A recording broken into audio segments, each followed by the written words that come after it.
Ellie. And I'm Pastor Curt. And we're from Seven Seas Ministries. And we'd like to spend a few minutes today talking about Mary and Martha and the episode that took place when Jesus was invited into Martha's home.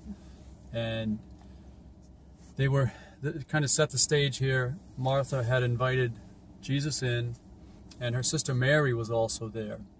And so as Jesus came in, he sat down, and Mary proceeded to sit down at Jesus' feet and just kind of hang out with him, I guess, and listen to him and spend time with him. Martha was running around preparing the food and getting everything ready, and just kind of, running around crazy, like trying to get everything done. Yes.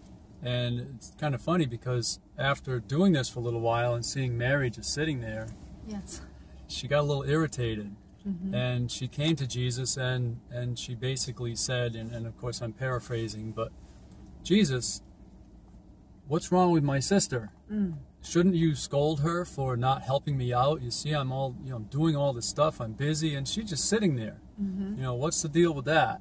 And so Jesus looked up, and I'm assuming he looked up because he was probably sitting down and she was standing, and he just kind of looked at Martha and said, again paraphrasing, don't worry about what Mary's doing, because what Mary's doing is important. She's spending time at my feet, and she's not worrying about all these little details. So, there's a lot that we can learn from that little short few lines, those few verses. Mary chose to spend her time sitting with Jesus, talking with him, listening to him, and just basically enjoying her time in his presence. Yes. Martha, on the other hand, was such a detail-oriented person that she knew somebody had to do the work, so she just set about doing it. And there's a lot that could be debated about, well, maybe Mary could have helped, and it would have cut the workload on Martha, then they both could have spent some time sitting at the feet of Jesus. But it's funny because Jesus didn't say that. No.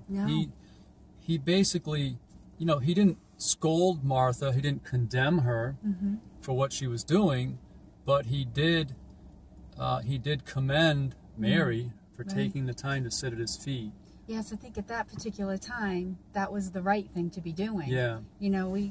We as people, sometimes we think we need to be doing this or we need to be doing that, but sometimes there's a time when we just need to be doing like what Mary was doing and just sitting there, and whatever she might have been doing, talking with Jesus, or listening to Jesus, or whatever they were doing at that time.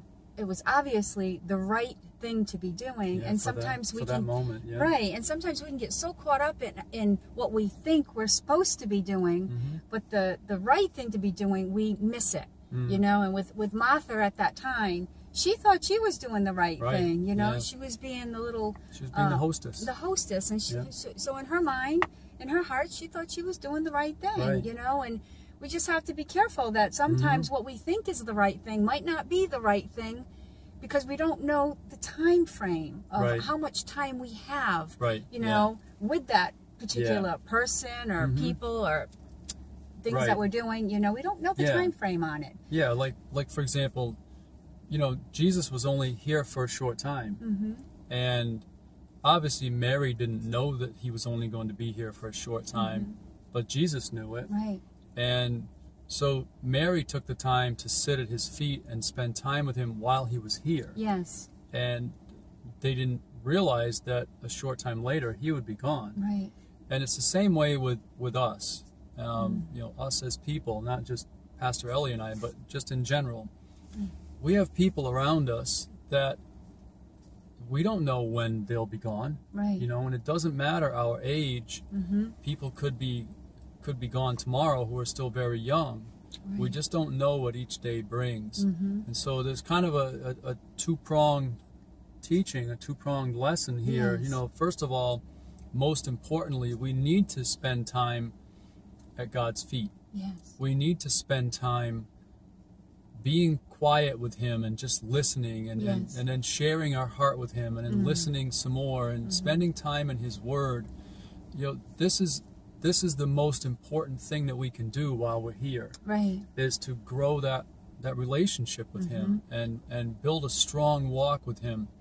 Because if we don't have a strong walk with God, nothing else is going to play out properly anyway. That's right. Yes. Our walk with God comes first. And so it's just so important that we push aside all the stuff that tries to take up our time. It tries to keep us busy. And a lot of times the things that keep us busy are good things. Yes. There are things that have to do with our family, our children, our parents, helping other people. But in the long run, if we're doing all that and we're pushing God aside, right, then our priorities are backwards. Yes. We need to put God first in everything. He needs to come before anything else. Right. And so there's the aspect of people we don't know how long people are going to be here. Right. In our own lives, just in the last 6 months, it's just crazy the number of people that we know that we've lost. Yes. And some have been young and some have been not so young. Right. Just yesterday, a friend of ours in California passed away, and he was only, I think, like 58 years old. Right. And it was sudden. Yeah. And it's one of those things where you don't know when a person's last day is going to be. And you always kick yourself. Why didn't I spend more time with them? Right. I could have had one more conversation with them, I could have done one more thing with them, and I know I would have had the time for it. Why didn't I take that time? I could have told them that I loved them one more time. Yes. And I think the whole story with Mary and Martha, I think like you said, the priorities are so important that we take that time and we spend it with each other, that time that we need, that time with the Lord, the time that we need with our family. Right. These are important things that they're much more important than, running around, I guess. Getting things done. Right. Yeah. I mean, it's nice to be organized and to get things done, but we need to make sure that doesn't come first, that that's not a priority when it comes. And it comes before things that really need to be tended to. Right. God always has to come first. Yes. And if there's something that God has told us we need to do, that needs to come before the things that we think need to be done. That's right. And even in family. Right. God comes first, and then spouse comes next, and then children comes after that, and then church. And then work, and it goes down the list, but we have to make sure we keep our priorities straight. Right. And we need to make sure we put the time in where the time is needed, in the right timing. Right.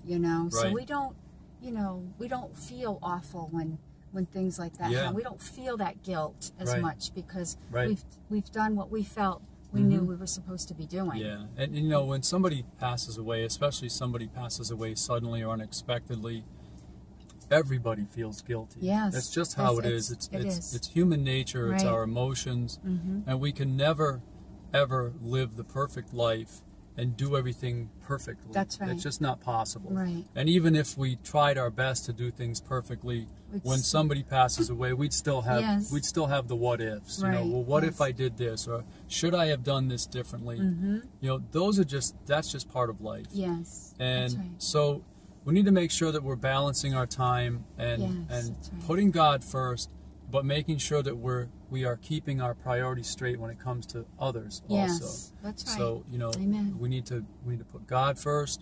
We need to spend the proper time with our families and try to balance all of that. And then all the stuff in between, the chores, the responsibilities, the hobbies, the activities, and we could get going on a lot of different things. And I just feel like I really need to share really quickly that as parents, especially parents of young children, it can be so easy to get out of whack with everything that we have going on. Yes. Nowadays, there are so many things for kids to get involved in, so many activities. We have sports and we have, school-related activities that if we're not careful, we can spend more time running our kids around to all the various activities than we do at home as a family. That time at home as a family is so important. Yes. It's so very important. That's because the things that have taken up all of our time as a whole, I'm talking about people as a whole, are really meaningless when you compare them to true family time. You know, and it's not wrong to have kids involved in sports and other things. It's not wrong at all. But we need to make sure that you know, every single day we're not hitting the ground running. Right. And as soon as the kids are out of school or as soon as we're out of work, we're spending the next 4 hours running around to the point where we don't have any time at home as a family. Right. So I'm not going to beat that to death. I just wanted to throw it out there because I see it all the time. You know, we see this a lot, and there's a good side to it, but there's a really bad side to it. So it's important that we stay balanced. Yes, you we know? put our foot down. You know, there's the time comes when the parents have to put their foot down. The parents are in charge. You know, the enough children is enough. are not. When they start to see things happening in the home, the children aren't going to they shouldn't put the foot down. The parents should put the foot down, you know, and say, you can do so much of this or you can do so much of that, but that's it. You pick and you choose. You can do this, but you can't do this, this, and this because it's just too much. So we just want to encourage you, you know, if you're a parent of young children, and you see this going on, you know, it may be time to take a good hard look at it. So, so you know, that's it for this video. We'll wrap it up now. But remember, always keep God first in everything. Yes. And don't forget to spend time at His feet. That's right. Getting to know Him better and building that relationship. And that is something that you will never ever regret. That's right. Amen. So, you know, enjoy the rest of your day. And as we say very frequently, spend time with your family, spend time with your loved ones, your friends that are close to you. Let them know that you love them. You know, help each other out. Do things for each other when you can. And most of all, keep God first in everything. You guys enjoy the rest of your day. And till the next video, you take care and we'll see you soon. Bye-bye. Bye-bye.